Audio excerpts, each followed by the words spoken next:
فرماتے ہیں کہ کم کش ایشان دا کہ کشتن سود نیست، دین نہ دارد بوئے مشک و عود نیست.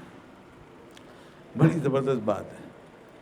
فرمایا کہ کم کش ایشان دا، کم کے معنی یہاں پہ اس کے نہیں ہیں قلت کے، بلکہ یہ نفی کے لیے ہے نا. کم کا مطلب یہ نہیں کہ کم کر دو، بلکہ یہ نفی کے لیے، یعنی روک دو اس کو.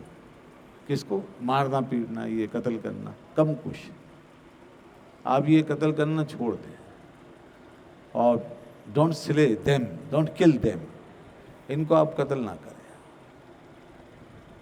یہ کہہ رہے ہیں ایشان دا ان لوگوں کو کہ کشتن سود نیست. یہ قتل کرنا یہ فائدے مند نہیں ہے. It is not useful, it is useless. Slang for slang is useless, کہ یہ یوز لیس ہے، یہ بے فائدہ ہے، آپ اس کو چھوڑ دیں. کشتن دیکھو یہ اردو میں بھی بولا جاتا ہے نا، کشتن، کشت، اسی سے کشت ہے. کشت کے معنی قتل کرنا، کل کر دینا.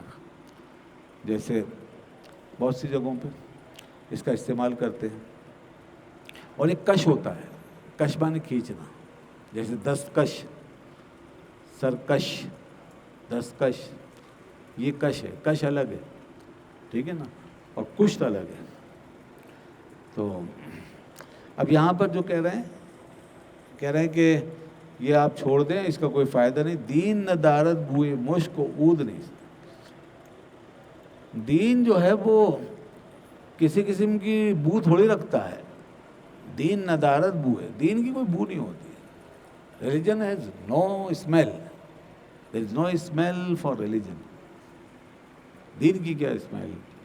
دین کی کوئی وہ ایسی کوئی مہک اٹھتی ہے کیا؟ کسی کے دین میں سے مہک آتی ہے کہ جو بھی دین رکھتا ہے اس کے پاس سے مہک آتی ہے؟ وہ تو خوشبو میں، اگر خود بسا ہوا ہے تو اس وہی مہک ہوتی ہے اس کی، ورنہ آدمی کے اندر سے تو کوئی خوشبو نہیں نکلتی. ظاہری جو حواس ہیں اس کے اعتبار سے بات کر رہے ہیں. دین کی اپنی کوئی بو، اسمیل، کوئی مہک نہیں ہوتی. اور مشک و عود نیست، اور یہ کوئی مشک و عود نہیں ہے دین.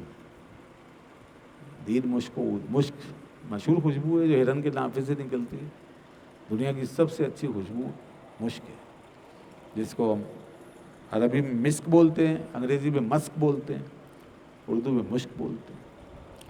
اور یہ خاص ہرن ہوتا ہے کوئی مخصوص نسل کا، بھورے کا رنگ کا، اور اس کے جسم پہ بال وال ہوتے ہیں. تو وہ اس سے یہ نکلتا ہے. اس کا نر جو ہے نا، اس کے نیچے ایک پوٹلی بن جاتی ہے، اس کے نافے کی جگہ پوٹلی. تو وہ پوٹلی جو ہے وہ مشک ہوتی ہے. پھر اس کا شکار کرتے ہیں، اسے نکال لیتے ہیں. بہت شاندار خوشبو ہے، دنیا کی بہترین خوشبو ہے. اس کا ذکر قرآن میں بھی ہے مسک، اور احادیث میں بھی ہے. اور یہ بھی فرمایا گیا کہ جنت میں جو جنتیوں کے پسینے کی خوشبو ہوگی وہ مشک کی خوشبو. اور یہ بھی آیا کہ شہید کا جو خون ہے یہ قیامت کے دن ایسا ہوگا کہ اس کا رنگ تو یہی ہوگا لال سرخ، اور خوشبو اس کی مشک کی. شہید کے خون سے خوشبو اٹھے گی مشک کی. تو یہاں یہ کہہ رہے ہیں کہ اچھا عود کیا ہے؟ عود ایک لکڑی ہے، درخت ہے، اس سے یہ عود بنتا ہے. اور یہ بھی بہترین خوشبو، اس میں کوئی شک نہیں، بہت قیمتی ہے. اب کہہ رہے ہیں پاکستان میں بھی اس کو لگا رہے ہیں، ویسے اس کی فصل کر رہے ہیں، بعض لوگ پودے لگا رہے ہیں. بہت ٹائم لیتا ہے اس کا پودا، پہلے بہت مہنگی یہ خوشبو ہے. تو مشک و عود جو ہے کہہ رہے ہیں کہ یہ دین جو ہے نہ مشک ہے نہ عود ہے بھائی. تو ایسا نہیں ہے کہ آپ کو پتہ چل جائے کہ اس کا دین کیا ہے. اگر اس نے چھپا لیا اپنے اندر اور سینے میں رکھ کے وہ گھوم رہا ہے تو کیا وہ مشک ہے یا عود ہے جو اس کی خوشبو آ جائے گی؟ آپ اس کی کوئی اسمیل ہوگی جو آپ کو معلوم ہوگی؟ تو ایسا نہیں ہوگا. تو آپ کیسے جانو گے؟ تو بہرحال یہ ظاہری جو مشام ہے اس کے لحاظ سے اور ہمارے حواس کے لحاظ سے بات درست ہے کہ ان چیزوں کی کوئی خوشبو نہیں ہوتی، لیکن باطنی لحاظ سے ضرور خوشبو ہے، ایمان کی اپنی خوشبو۔ ہاں، حقائق کی دنیا میں جائیں تو اس کی خوشبو، اس کا نور، یہ سب آپ پائیں گے۔ جیسا کہ اب یہ جو بتایا جنت میں اور قیامت میں مومنوں کی جو نشانیاں بتائیں، شہید کے خون کا جو میں نے ابھی بتایا کہ وہ مشک کی خوشبو ہوگی، تو یہ ایمان ہی تو ہے اور کیا ہے۔ اس کا تعلق ایمان کے ساتھ ہی ہے، اور ایمان ہی کے کمالات میں سے ایک کمال ہے۔ اچھا، وہ جو اب خوشبو ہے وہ دنیا میں اگر کسی کو محسوس ہو جائے ایمان کی اور اعمال صالحہ کی، تو پھر یہ کرامت ہے، ٹھیک ہے نا، کسی اللہ کے بندے کی کرامت ہے۔ جیسے حضرت خواجہ نظام الدین اولیاء رحمۃ اللہ علیہ کا یہ واقعہ ہے، ان کے لباس سے خوشبو آتی، جو کپڑا وہ زیب تن فرما لیتے تھے اس سے خوشبو آتی تھی۔ جیسے ایک واقعہ ایسا ہوا کہ آپ نے اپنی چادر جو آپ نے استعمال کی ہوئی تھی ایک عرصے سے، وہ چادر آپ نے قاضی وجیہ الدین صاحب کو عنایت فرمائی۔ قاضی صاحب آپ کے غالباً خلفاء میں سے تھے، مرید بھی تھے، تو حضرت خواجہ صاحب رحمۃ اللہ علیہ نے وہ چادر ان کو دی، وہ گھر لے گئے اور پھر انہوں نے اس میں خوشبو پائی۔ انہوں نے سمجھا ہوگا، شروع میں سمجھا کہ حضرت کی کوئی خوشبو جو استعمال کرتے ہیں وہ ہے، لیکن بعد میں پتہ چلا کہ وہ خوشبو کچھ اور ہی تھی، کیونکہ وہ اس کو دھوتے تھے، خوشبو اسی طرح تھی۔ ایک عرصے تک رکھا اس کو اپنے پاس، خوشبو ویسے ہی رہی، کئی مرتبہ دھویا، خوشبو ویسی ہی رہی۔ پھر وہ سمجھ گئے کہ یہ معاملہ دوسرا ہے، تو پھر حضرت کے پاس دوبارہ حاضر ہوئے اور یہ بات عرض کی اور کہا حضور اس چادر میں سے بہت ہی شاندار قسم کی خوشبو آ رہی ہے، اور جتنی دفعہ دھویا کم نہیں ہوئی، تو یہ خوشبو کون سی ہے؟ تو یہ سن کر حضرت خواجہ نظام الدین اولیاء رحمۃ اللہ علیہ آبدیدہ ہو گئے، ان کی آنکھوں سے آنسو نکل آئے اور فرمانے لگے کہ قاضی صاحب یہ اللہ کی محبت کی خوشبو ہے، یہ محبت الہی کی خوشبو ہے، یہ دھونے سے نہیں جائے گی۔ تو ایسا ہو سکتا ہے، بندے کے اندر اس کے اعمال کی تاثیر پیدا ہوتی رہتی ہے، مطلب جیسے نور بن رہا ہے نا، عمل نور بن رہا ہے آپ کا، آپ کی نیت، آپ کا اخلاص، یہ خود بخود ایک دوسری دنیا میں نور بن رہا ہے، اور کوئی چیز خوشبو بن رہی ہے، آپ کے اندر لطافت پیدا ہو رہی ہے آپ کے اچھے اعمال کے نتیجے میں، آپ نے نماز پڑھی، ذکر کیا، تلاوت کی، دعا کی وغیرہ، تو یہ سب چیزیں نور بن رہی ہیں۔ جیسے کہ فرمایا کہ افمن شرح اللہ صدرہ للاسلام فہو علی نور من ربہ، اور جیسے کہیں فرمایا کہ امن کان میتا فاحییناہ وجعلنا لہ نورا یمشی بہ فی الناس، ہم اس کے نور بنا دیتے ہیں جس میں وہ چلتا ہے۔ تو اب یہ نور جو ہے کبھی اگر ظاہری آنکھ سے کوئی دیکھ لے یا دکھا دے تو یہ پھر کرامت ہے، اور اہل اللہ دیکھ لیتے ہیں۔